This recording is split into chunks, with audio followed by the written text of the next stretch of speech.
Okie dokie. Thanks for joining me on such short notice, gentlemen. Just so we're on the same page, I'm looking for someone to fill in for me while I go on vacation. And based on your resumes, you're definitely the best of the best, or shall I say the worst of the worst. Well, let's go around the horn and introduce ourselves. My name, of course, is Satan. I'm the CEO of Hell. Oh, I guess I'll go first. I'm Scott Silverman, CEO of Positive ID. I'm hoping to spread pestilence and, of course, human microchips for everyone.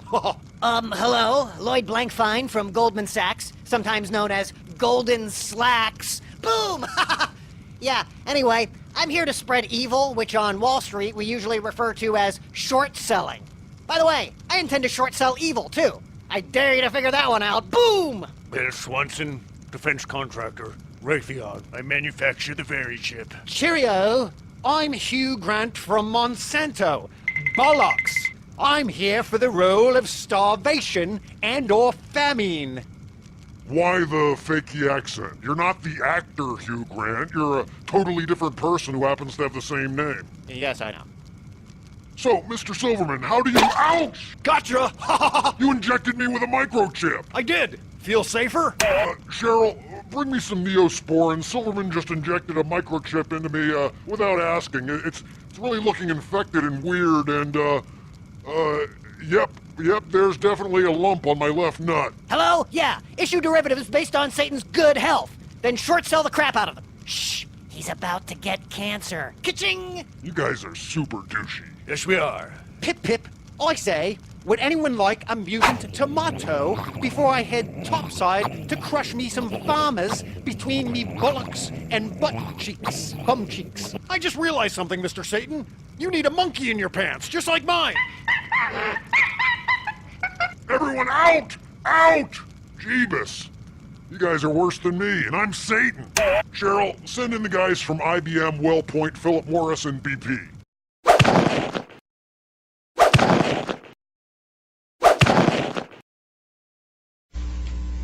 I think Americans are, sometimes you hear politicians say this, they'll have to roll this one out a couple of times a week. American people are a lot smarter than they're given credit for. And I think it's exactly the opposite. They're a lot stupider than they're given credit for. They really are.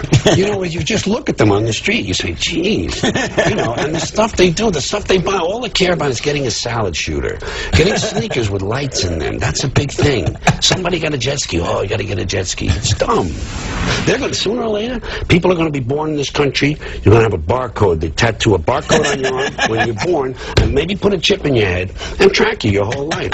I'll bet you could get your kid, you sell a logo to tattoo on his forehead. $50,000 for your college education. Coca-Cola comes off in 20 years. You know, it just fades away. I'll bet you they could do it. You could sell, you know what you could probably sell in this country?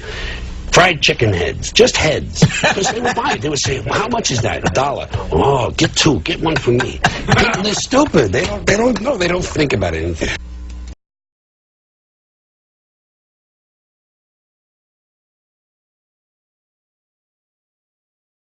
Implantable human chips. Supporters hail the technology as a medical marvel, but critics warn that the potential risks are real. Well, they talked about, for example, electrical hazards. This thing is by no means inert. The way it works is it actually picks up and amplifies ambient electromagnetic energy from the reader devices. And if you have one of these things in your arm and you get within range of a powerful electromagnetic field, it can actually burn you. Oh, and by the way, it can kill you if you get out of line. A closer look at the who and the why behind this idea.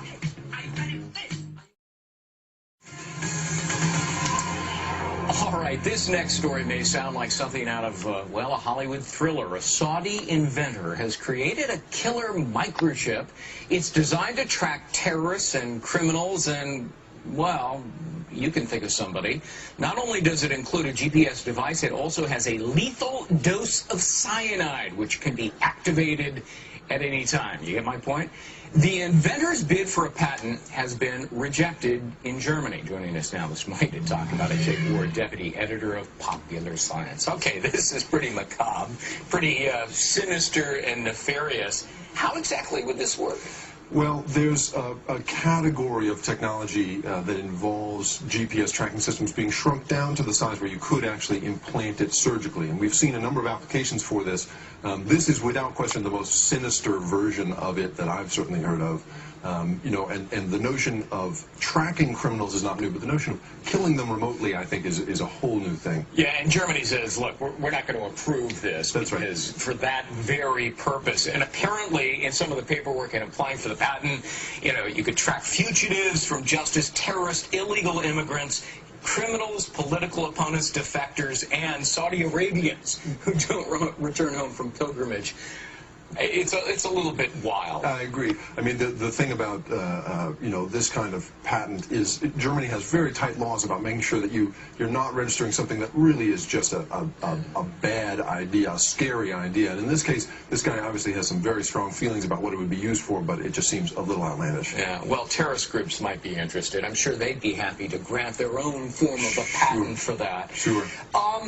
The bigger world, though, of GPS, talk to us about how it's being used to, for example, track sex offenders? Sure. The Washington State Legislature right now is considering the possibility of registering perhaps 100 sex offenders with a GPS chip that's implanted in their shoulder because they found that a few of them have been wearing them on their wrists and then have cut them off, which just defeats the purpose. And so, but the larger world of this technology is actually pretty happy stuff. I mean, there is new technology for tracking Alzheimer's patients, you know, who may wander away. Right. Sure. Tracking the vital signs of professional athletes from the sideline. You know, there's been a couple of cases in which, you know, football players have collapsed of heat exhaustion, and seeing the early warning signs of that, there's technology that sort of allows you to do that remotely.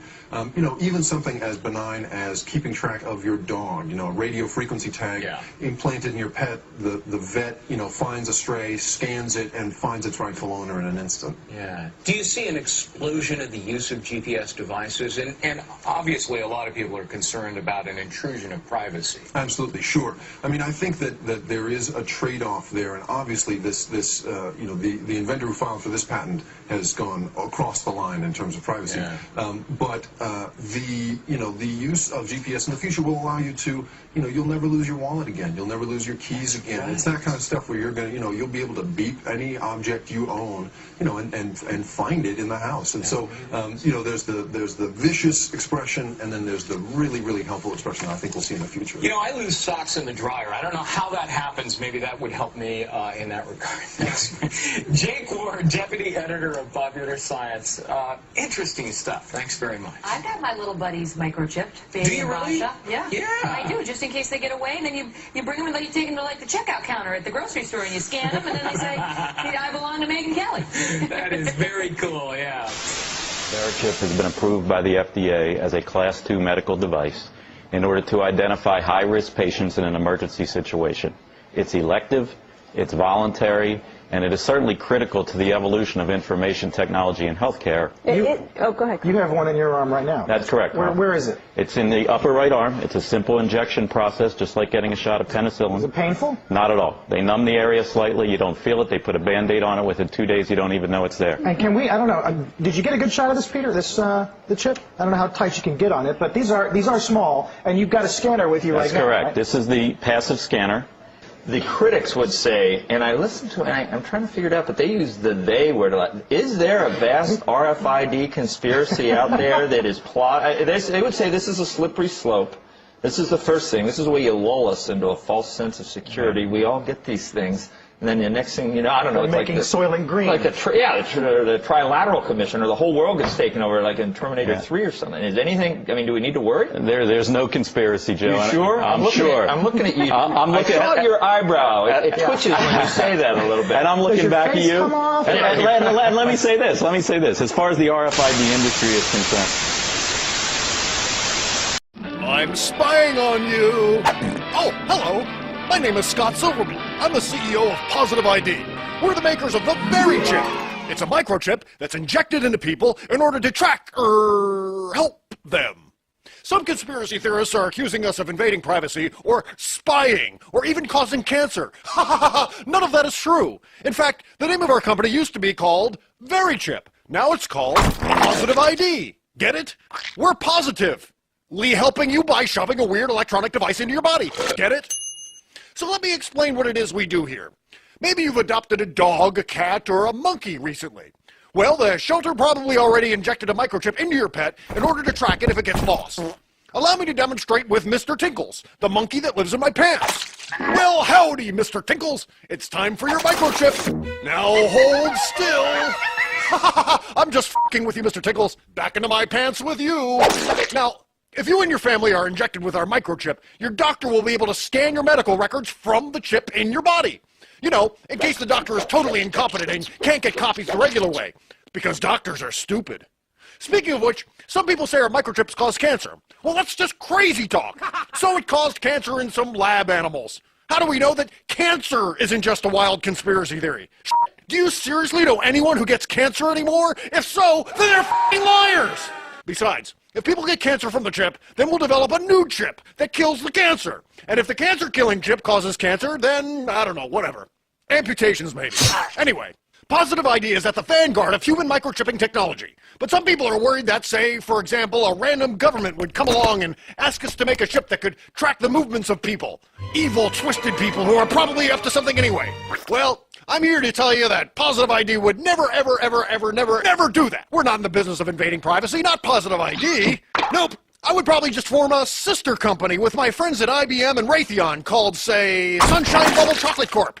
See what I did there? Gave an awesomely wicked thing a fuzzy, cuddly name. Anyway, Sunshine Bubbles Chocolate Corp would make the chips, not Positive ID, so stop calling me a liar. No. Keep talking. Keep writing crazy things about us. Our lawyers won't bother you in your underground bunkers. Just don't fall asleep, you tinfoil hat, grassy knoll balls. Don't get sick. Don't pass out at a party. Don't get arrested or travel to any place that requires inoculations, because Sunshine Bubble Chocolate Corp will be there with our gigantic syringes. And then we'll have your cancerous nuts in our pockets, right next to wads of limitless government cash. That's right. Positive ID is here to help technology help you. Isn't that right, Mr. Tinkles?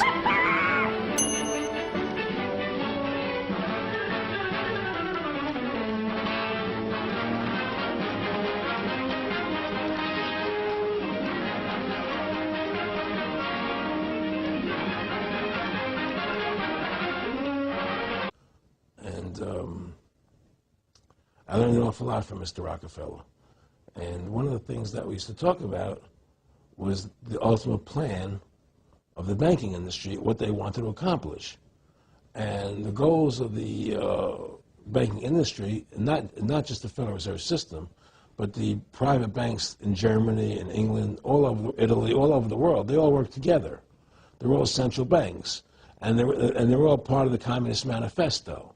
You know, central banking is one of the major planks of the Communist Manifesto. We talk about America being a capitalistic country, but yet at the same time we have a central bank that plans everything for us, right? And the graduated income tax is another plank of the Communist Manifesto, right? So right there you have two major planks of the Communist Manifesto that have been brought in because of the Federal Reserve System, okay? So the ultimate goal that these people have in mind is the goal to create a one-world government run by the banking industry, run by the bankers, and they're doing it in sections. The European currency, the euro, and the European Constitution is one part of it. Now they're trying to do it in America with the North American Union, right? And they want to create a new currency called the Amero, right? And the whole agenda is to create a one-world government where everybody has an RFID chip implanted in them. All money is to be in those chips, right? There'll be no more cash. And this is getting me straight from Rockefeller himself. This is what they want to accomplish. And all money will be in your chips. And so instead of having cash, anytime you have money in your chip, they can take out whatever they want to take out whenever they want to.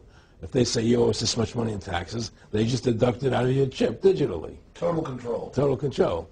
And if you're like me or you, and you're protesting what they're doing, they can just turn off your chip. And you have nothing. You can't buy food. You can't do anything. It's total control of the people. And that chip's connected to a database that has your purchasing records, what you do, what everything, you sell. Everything is in there, you know? And so they want a one-world government controlled by them, everybody being chipped, all your money in those chips, and they control the chips, and they control people, and you become a slave, you become a serf to these people. That's their goal, that's their intentions. Can a microscopic tag be implanted in a person's body to track his every movement? There's actual discussion about that. You will rule on that, mark my words, before your tenure is over. Can brain scans be used to determine whether a person is inclined toward criminality or violent behavior? You will rule on that.